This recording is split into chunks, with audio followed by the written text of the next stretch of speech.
김 집사님은 이번 휴가는 가정과 자녀들을 잠시 잊고 홀홀 단신으로 남미에 있는 브라질에 가기로 정했습니다. 인천공항에서 비행기를 타고 브라질에 가려면 직항이 없기 때문에 경유하는 시간을 합하면 거의 30시간이나 가야 합니다. 긴 시간의 여행이라 마음을 단단히 먹고 기내에서 영화도 보고 밥도 먹고 간식도 먹고 잠도 자고 스트레칭도 하며 뒤척이면서 갔는데 참 지루했습니다. 이제 휴가를 마치고 돌아오는 길에 상파울로 공항에서 기다리는 도중에 오랜만에 정말 생각지도 않았던 오래전에 함께 신앙생활했던 한 사람을 만났습니다. 너무 반가워서 얼싸안으면서 아니 어디 가느냐고 물으니 한국으로 간다 그럽니다. 비행기 좌석을 보니까 나랑 멀지 않는 곳에 있었기 때문에 옆 사람의 양해를 구해서 그 사람과 함께 동행하게 되었습니다. 그동안 어떻게 지냈냐, 결혼은 했느냐, 자녀는 몇 명이냐 하면서 이야기를 했습니다. 여기서 잠깐 쉬운 문제를 내도록 하죠.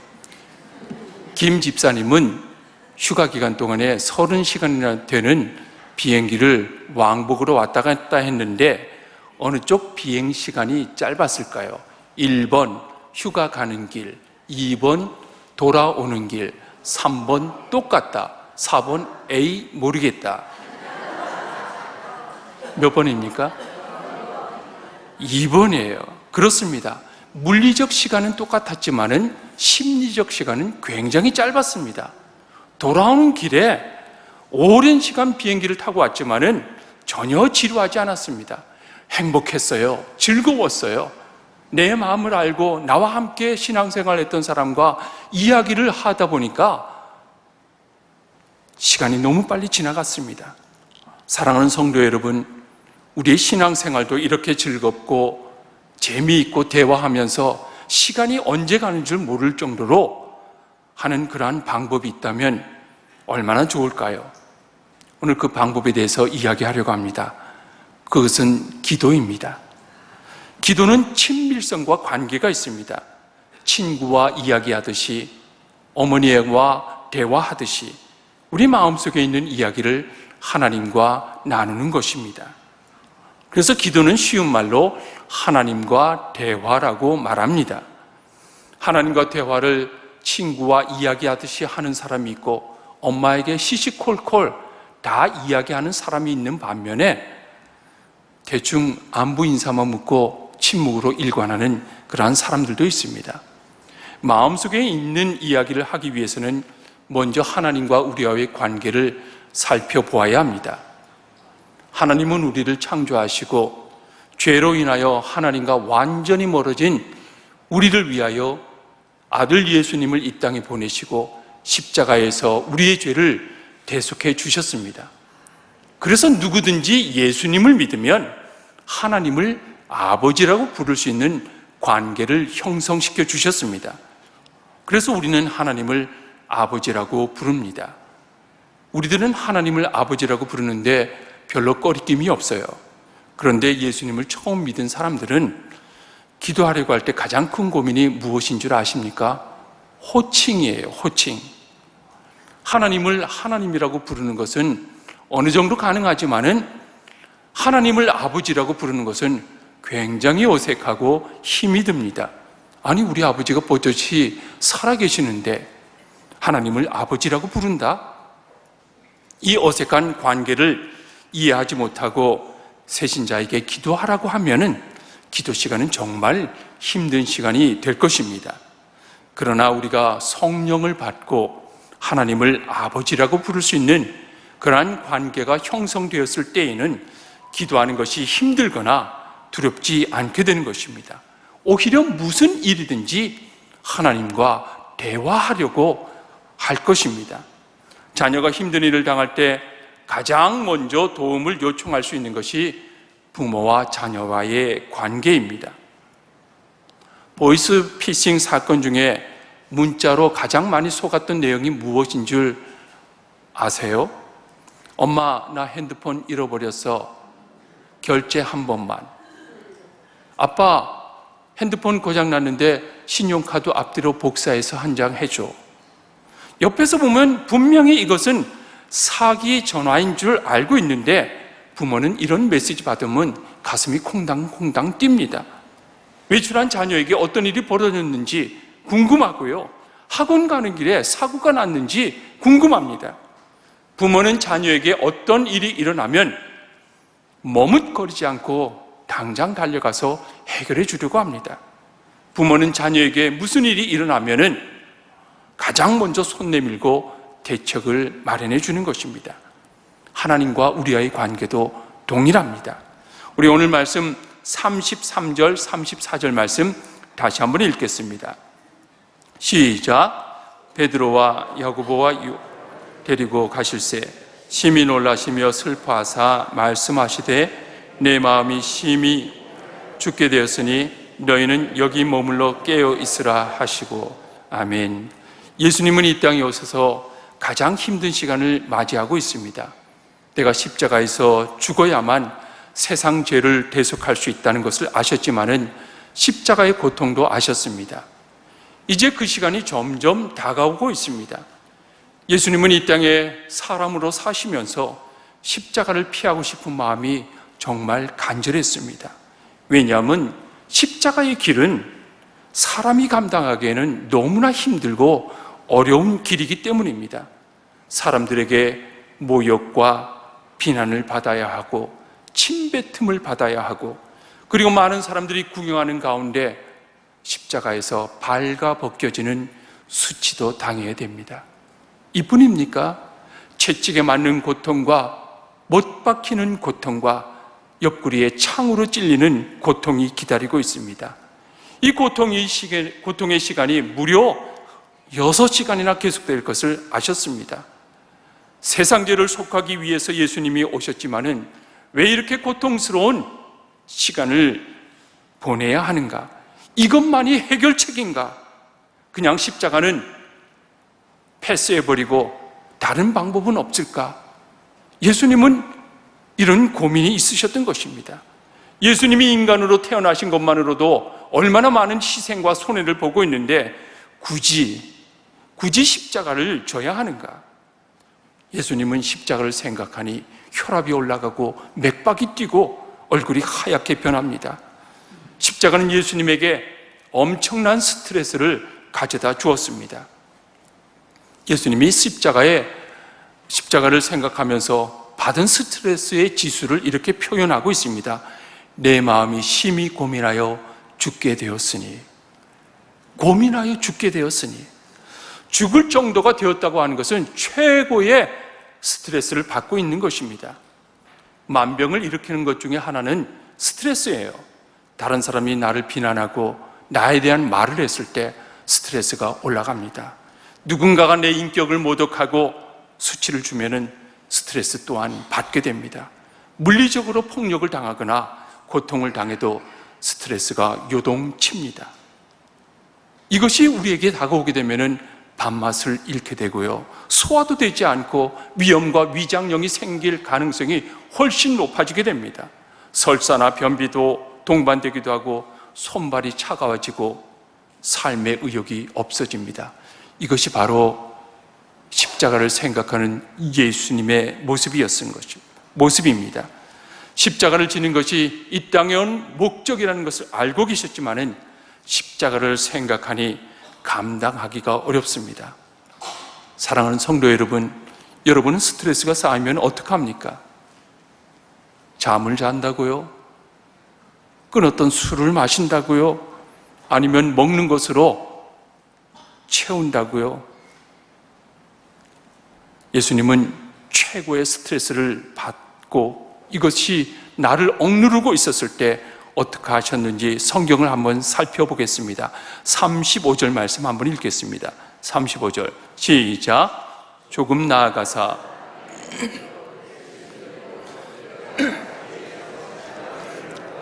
아멘. 예수님은 최고 수준의 스트레스를 받고 있었을 때 예수님은 기도하셨습니다. 하늘에 계셨던 분이 이 땅에 내려오시니 얼마나 방해물이 많겠습니까? 그러나 예수님은 성격대로 살지 않으셨습니다.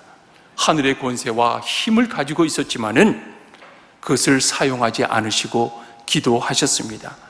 하루를 시작하기 전에 기도하셨고, 병자들이 예수님께 나와서 고침을 받았다 하며 사람들이 몰려올 때 잠시 떨어져서 한적한 곳에 가셔서 기도하셨습니다. 또한 밤에 산에 올라가 기도하셨습니다. 중요한 일을 앞두고 기도하셨고, 고난 중에 기도하셨습니다. 이렇게 기도하시다 보니까 기도가 습관이 되었습니다. 누가복음 22장에 보면은 습관을 따라 감람산에 가셨다라고 기록하고 있습니다. 예수님의 습관은 기도였습니다.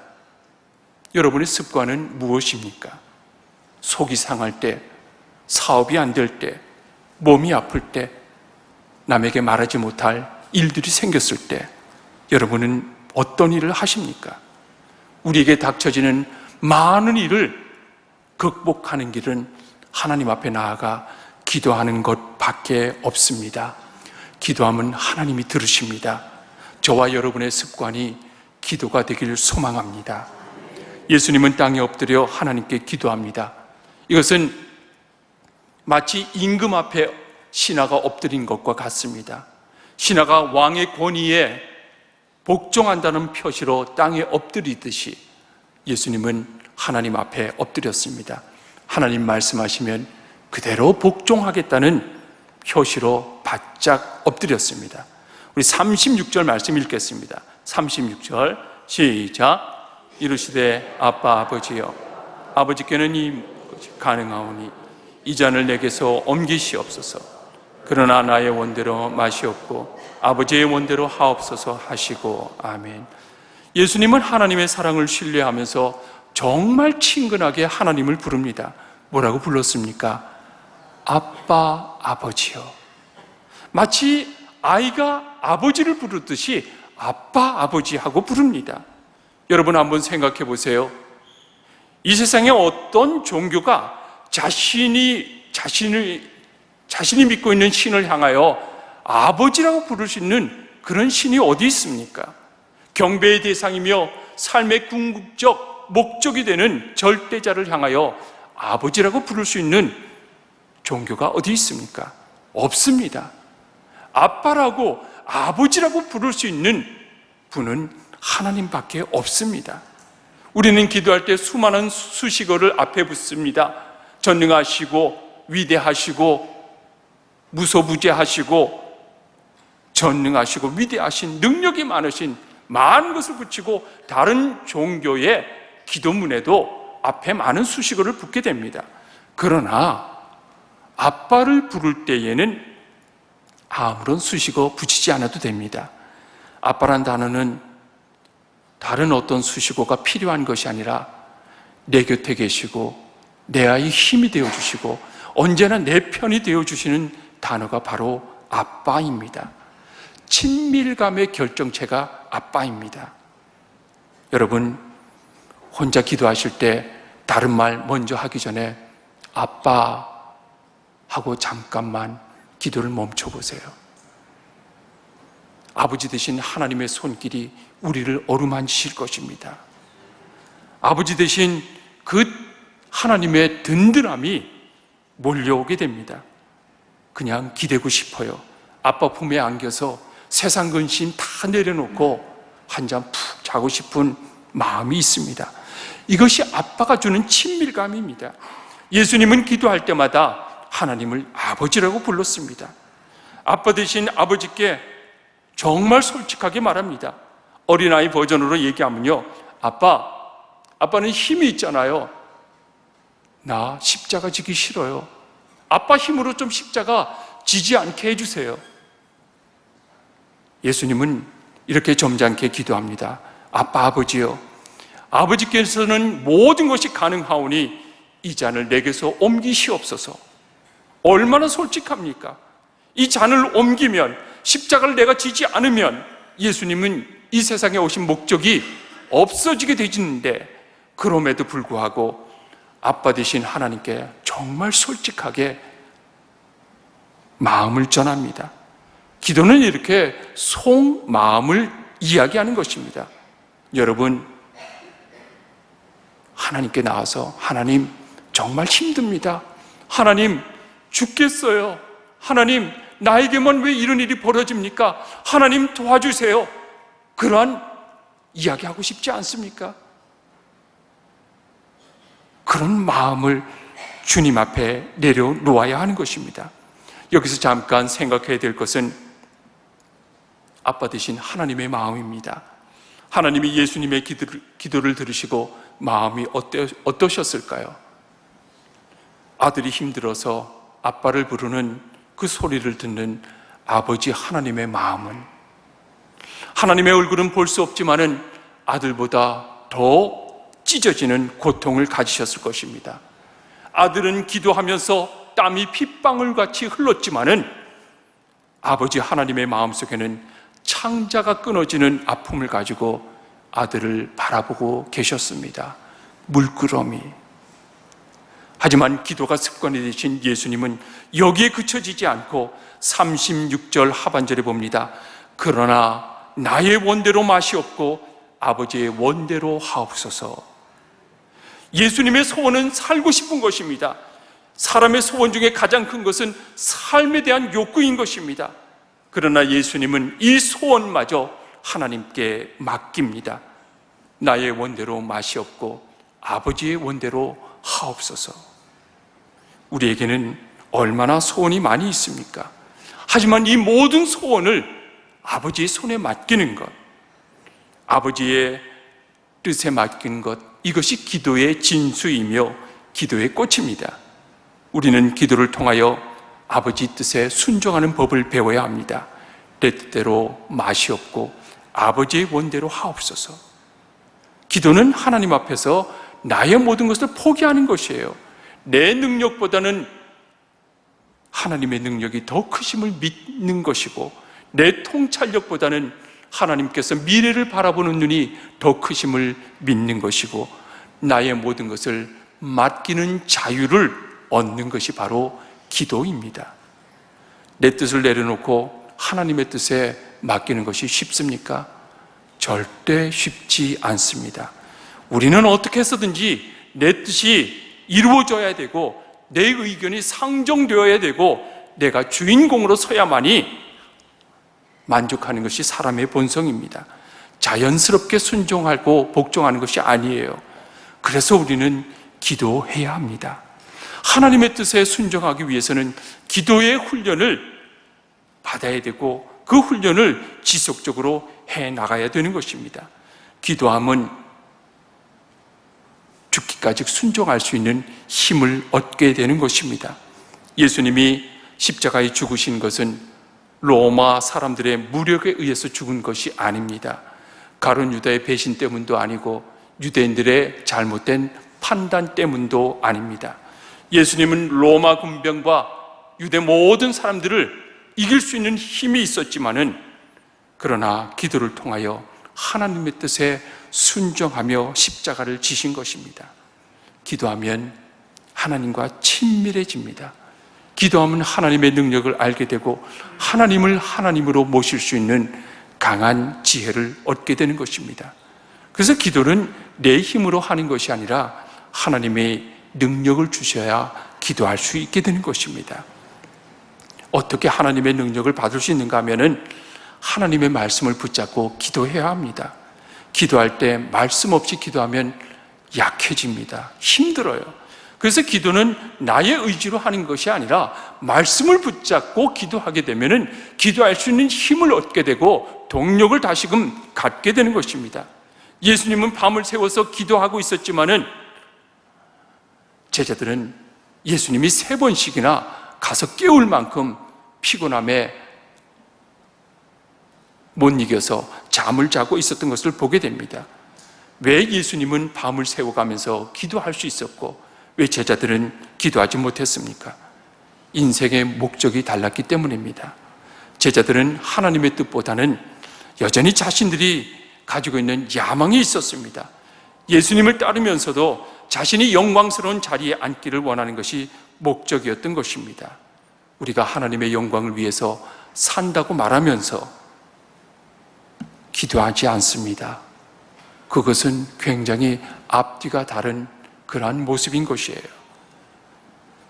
우리는 기도하지 않고는 살아갈 수 없는 모습입니다. 기쁠 때나 슬플 때나 나이가 젊을 때나 나이가 들었을 때나 우리는 평생 기도하며 살아야 됩니다. 언제까지 기도해야 됩니까? 하나님의 말씀이 나의 말씀이 될 때까지, 말씀에 순종할 수 있는 힘을 얻기 위해서 우리는 기도해야 됩니다. 하나님의 뜻을 구하는 사람을 저는 철든 그리스도인이라고 부르고 싶습니다.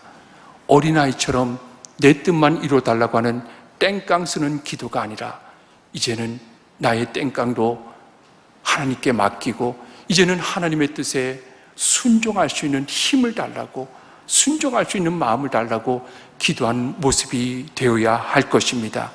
기도가 바로 나를 살리고 우리 가정을 살리고 나라를 구하기 때문인 것입니다.